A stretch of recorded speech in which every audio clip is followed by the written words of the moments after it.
Hello दोस्तों, नमस्कार, आदाब। मेरा नाम अयान मंसूरी, मैं AM गोट फार्म से आपको आज मैं ऐसी जानकारी देने वाला हूँ।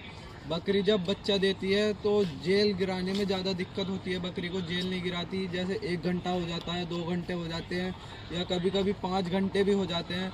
तो मैं आपको ऐसी दवाई बताने वाला हूँ जिससे बकरी जेर बहुत आसानी से गिरा देगी। हमारे पास ये हम यूज़ करते हैं, होम्योपैथिक की दवाई है, यूट्रिनॉल। स्क्रीन पे इसका फ़ोटो लगा दूंगा मैं, और आप देख सकते हो। होम्योपैथिक की दवाई है यूट्रिनॉल।